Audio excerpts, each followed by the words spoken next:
오늘 소개해드릴 책은 새로운 엘리트의 탄생이라는 책입니다. 이 책은 약 1년 동안 국내의 기자분들이 새로운 시대에 필요한 인재에 대해 여러 전문가들을 인터뷰한 내용으로 이루어져 있습니다. 현재 대부분의 사람들은 AI나 인공지능 때문에 미래에 자신의 직업을 잃진 않을지 불안해하고 있는데 그런 상황에서 굉장히 도움이 되는 내용이라고 생각합니다. 취재를 시작한 기자분들도 미래에 대한 불안감은 일반 사람들과 다를 바가 없었다고 합니다. 기자 외에 의사나 변호사와 같은 전통적인 전문직들도 결코 안전하지 못합니다. 그렇다면 도대체 우리는 어떻게 해야 할까요? 이 질문에 대해 정확하게 답을 내리기보다는 우리가 사회를 어떻게 바라봐야 되고 우리가 어떻게 대응해야 하는지에 대한 관점이 담겨있는 책이라고 보시면 됩니다. 특히 사회 경제적으로 활발한 연령대의 분들이시라면 꼭 한번 읽어보시는 것을 추천합니다. 그렇다면 지금부터 인상 깊었던 내용들에 대해 간단히 말씀드리겠습니다. 오늘날 변화의 키워드는 자동화, 세계화, 공유 경제의 등장으로 요약될 수 있습니다. 자동화는 이미 기계가 도입되었을 때부터 진행되어 왔지만 미래의 자동화는 의사의 진단이나 법조계의 법률 문서 검토까지 가능한 자동화이기 때문에 일반적인 자동화로만 생각하면 안 됩니다. 세계화는 누구나 쉽게 생각할 수 있는 변화입니다. 이제는 노동 인력도 세계화되고 있기 때문에 여러 나라의 변화가 나타나고 있습니다. 우리나라의 경우도 한국인을 사용하는 것보다 외국인 노동자를 사용하는 것이 상대적으로 비용이 덜 들기 때문에 외국인을 고용하는 비율이 높아지고 있습니다. 또한 이로 인해 우리나라뿐만 아니라 미국도 중산층의 붕괴가 발생하고 저소득층의 비율이 높아지고 있습니다. 마지막으로 오늘날 가장 큰 변화는 공유 경제라고 할 수 있습니다. 공유 경제는 최근 10년 동안 본격적으로 나타난 흐름입니다. 여러 가지 플랫폼들이 생기며 음악과 글뿐 아니라 무수한 재화와 서비스를 나누고 있습니다. 이로 인해 규모를 내세워 시장을 지배해온 대기업은 이미 온라인 플랫폼에 기반을 두고 시장을 파고 들어온 스타트업에 자신의 지위를 내주고 있습니다. 이런 변화 때문에 우리는 대부분 직장을 잃을까 두려워하고 불안해하고 있습니다. 그러나 이 책에 나오는 세계적인 석학들과 우리나라의 전문가들은 이런 변화가 지금만 있었던 것은 아니라고 얘기합니다. 세계적인 석학인 칼 프레이는 이렇게 말합니다. 과거를 돌아보면 자동화에 대한 공포가 제기된 건 이번이 처음이 아닙니다.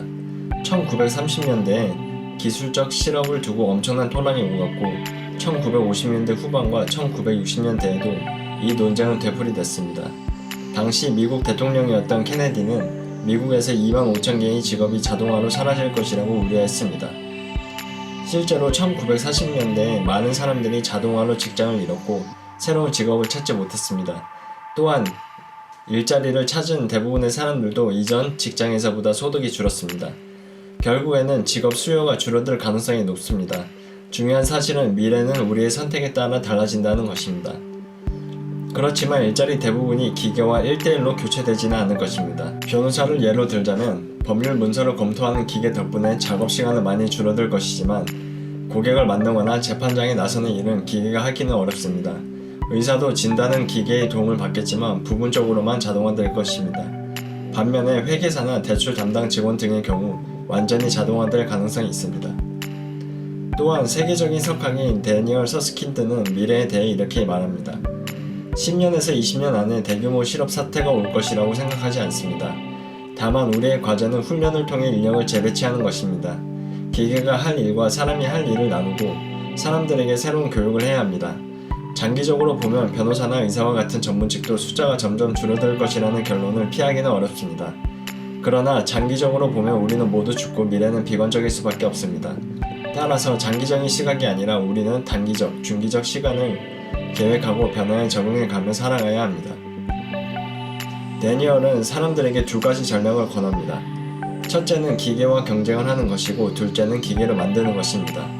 기계와 경쟁을 하는 경우 기계가 잘 하지 못하는 창의성이나 판단력, 대인관계나 사회성을 활용한 일들을 하라는 것이고 기계를 만드는 것은 말 그대로 시스템과 기계를 설계하고 조작하는 것입니다. 또한 제리 케플러는 이렇게 말합니다. 30년 전과 비교했을 때 현재 존재하는 일자리 중 상당수는 당시에 존재하지도 않았습니다. 예를 들어 우리가 지금 스카이프 통화를 하고 있지만 25년 전에는 전화 교환원이 전화를 112 연결해 주었습니다. 미국에서만 해도 100만 명이 넘는 전화 교환원이 있었습니다. 이 직업은 사라졌지만 훨씬 더 많은 일자리가 새로 생겼습니다. 그럼에도 불구하고 직업을 잃는 사람들은 많아질 것이고 인공지능으로 인해 세상은 불공평해질 것입니다. 새로운 기술을 거머쥔 사람이 자동화로 인한 이익을 가져갈 것이기 때문입니다. 따라서 정부는 부유한 사람에게 적용하는 세금을 올려 일자리가 불안한 사람을 재교육하고 일자리를 잃은 사람을 지원해줘야 합니다. 지금까지의 내용을 정리해보자면 세계적인 석학들은 인공지능과 기술의 발달로 인해 모든 사람들이 불안해하고 있지만 우리가 해야 할 것은 먼 미래를 바라보며 불안해할 것이 아니라 당장 눈앞의 현실에 순간순간 적응해 나가는 것이 중요하다고 말하고 있습니다. 또한 공통적으로 재교육을 통한 인력의 재분배에 대해 강조하고 있었으며 부의 양극화가 더 심해질 것이기 때문에 정부가 개입하여 인력을 교육시키고 기술을 통해 부를 이룬 사람에게는 세금을 더 부과해야 한다고 주장하고 있었습니다. 그렇다면 우리는 어떤 공부를 하고 어떤 교육을 받아야 하는 걸까요? 디지털 문화가 중요해졌고 기계와 컴퓨터를 잘 다뤄야 하기 때문에 C 언어나 코딩을 배워야 할까요? 실제로 많은 전문가들이 코딩 교육의 중요성에 대해 얘기를 하고 있고 영국은 2014년에 세계에서 가장 빨리 코딩 공교육을 도입했습니다. 아직도 국영수 위주의 교육만 하는 한국의 교육과는 사뭇 다르다는 것을 느꼈습니다. 그렇지만 코딩의 중요성을 인정하면서도 적지 않은 전문가들이 코딩을 배우는 것 자체가 중요한 것은 아니라고 말합니다. 그 이유는 기술은 계속 변하기 때문에 당장 어떤 기술이나 지식을 익힌다고 해서 그것이 미래에도 그대로 쓰일 것이라는 보장이 없기 때문입니다. 오히려 이 전문가들은 계속 세상의 변화에 관심을 갖고 항상 새로운 나오는 기술들에 관심을 가져야 한다고 말합니다. 실리콘밸리에 있는 삼성 SDS 인공지능 개발팀에서 일하고 있는 이치훈 씨는 한국, 미국, 핀란드 사람들의 차이점에 대해 이렇게 얘기합니다. 한국 개발자들은 일단 신뢰성 있게 일을 잘 합니다. 즉 어떤 주문이 들어왔을 때 데드라인에 맞춰 결과물을 만들어내는 능력이 뛰어납니다. 미국인 개발자들은 한국인 개발자들보다 실패를 두려워하지 않는 도전 정신이 강합니다. 이런 점은 개인이 살아온 환경과 마인드도 중요하겠지만 개발자가 속한 조직 문화에도 영향을 많이 받아요. 그리고 미국인들은 대학 졸업 후에 작은 방을 빌려서 작업하는 경우가 많더라고요. 핀란드 개발자들을 만난 적이 있는데 이 사람들은 실패를 전혀 두려워하지 않아요. 핀란드는 복지 혜택이 좋아서 아이들이 학교도 무상으로 다닐 수 있고 사업했다가 실패를 하더라도 경험이 쌓이기 때문에 이를 바탕으로 다시 원하는 직장을 찾을 수 있어요. 이런 말을 하면서 심리학이나 철학도 열심히 공부하라는 말을 남기는데 그 이유는 인공지능은 결국 사람을 이해하는 것이고 이해를 자꾸 하려다 보면 심리학이나 철학적인 부분도 필요하기 때문입니다. 이 책에서는 여러 전문가들이 인터뷰한 내용을 바탕으로 뉴칼라의 5가지 조건에 대해 정리하고 있습니다. 여기서 뉴칼라란 로봇과 인공지능의 시대에 인간만이 갖는 가치를 창출하는 사람, 빠르게 변하는 일의 지형에서 자신의 영역을 앞서 개척하는 사람을 뜻합니다. 그 5가지는 다음과 같습니다. 이제부터 5가지에 대해 간단하게만 설명드리겠습니다. 첫 번째는 기술이 바꿀 미래를 내다보는가입니다. 유명한 투자 자문가 프랭크 미안은 빅트렌드를 보는 것이 중요하다고 말합니다. 투자자는 끊임없이 데이터를 확인하고 트렌드를 확인해야 한다는 것입니다. 미안 대표는 인공지능의 발전 이후 부상할 분야를 푸드테크를 예로 들었습니다. 그러면서 빅트렌드를 파악하기 위해서는 크게 봐야 하며 당장 내일이나 다음 주에 이 회사 주가가 어떨지는 아무도 모르지만 10년 뒤 이 산업이 어떨지는 대부분 알고 있으니 그 방향으로 움직이면 된다고 말합니다. 두 번째는 디지털 리터러시가 있는가입니다. 디지털 리터러시는 여러 가지 의미가 있지만 컴퓨터를 다룰 수 있는 능력으로 해석되기도 하고 컴퓨터를 잘 활용할 수 있는가의 의미로 사용되기도 합니다.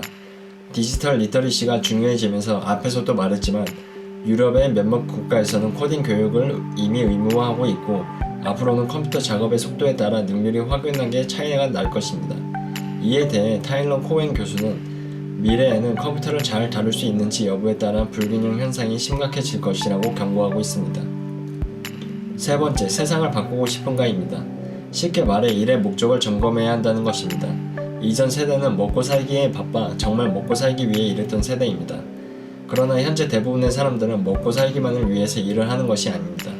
이 책에 나오는 대부분의 뉴칼라들은 개인의 이익만을 위해 일하는 것보다 어떻게 하면 사회에 도움이 될 수 있는지에 대해 고민을 하다 보면 해결할 문제들이 보이고 그 문제들을 어떻게 해결해 나갈지 고민을 하면 무슨 일을 해야 할지 보인다는 것이었습니다. 즉, 사명이 중요한 것입니다. 네 번째는 끊임없이 변화하는가입니다. 변화를 두려워하는 것은 인간의 본성입니다. 인간이 변화를 싫어하는 이유는 변화가 닥치면 통제력을 잃게 되고 변화에 적응하느라 일은 더 늘어나며 불확실성이 커져 늘 불안한 상태에 놓이게 되기 때문입니다. 게다가 최근에 세상이 변하는 속도는 역사적으로도 우리가 경험해 본 적이 없는 속도의 변화입니다. 그렇지만 시대의 변화는 우리를 기다려주지 않기 때문에 우리가 변화를 따라가야 합니다. 많은 회사의 대표들이 감각을 유지하고 새로운 기술을 익히기 위해 닥치는 대로 콘텐츠를 흡수한다고 합니다. 특정 분야의 정보만을 흡수하는 것이 아니라 매체를 통해 여러 분야에 대한 정보들을 접하는 것이 좋습니다. 또한 새로운 프로그램이나 제품이 나오는 경우 한 번씩 써보고 신기술은 그때그때 익히는 것이 좋다고 합니다. 다섯 번째는 손 잡고 일하는 법을 알고 있는가입니다. 즉, 다른 사람들과 협업하는 것이 중요하다는 것입니다. 왜냐하면 협업이야말로 가장 인간다운 가치를 끌어낼 수 있는 원동력이기 때문입니다. 협업에 대해 회사의 대표들은 믿음을 기반으로 한 협업이 가장 중요하다고 말합니다. 그리고 그렇게 하기 위해서는 투명하게 정보를 개방하고 공유해야 한다고 합니다. 이전의 세대들은 수직적인 구조 속에서 일했다면 현재 젊은 세대는 단순히 지지한다고 해서 잘 따르지도 않기 때문에 정보를 공개하고 공감대를 가지는 것이 가장 좋다고 말합니다. 지금까지 설명한 내용 외에도 우리가 미래에 어떻게 반응하고 대처해야 하는지에 대한 얘기가 많이 포함되어 있는 책입니다. 미래가 어떻게 될 것이라고 예측만 하는 책들보다 100배 유익하다고 생각합니다. 왜냐하면 먼 미래는 아무도 정확하게 예측할 수가 없기 때문입니다. 따라서 우리는 오늘 하루 동안 충실하게 살며 단기적, 중기적 변화에 항상 관심을 가져야겠습니다. 도움이 되셨다면 구독과 좋아요 눌러주세요. 다음에도 좋은 영상을 만들겠습니다.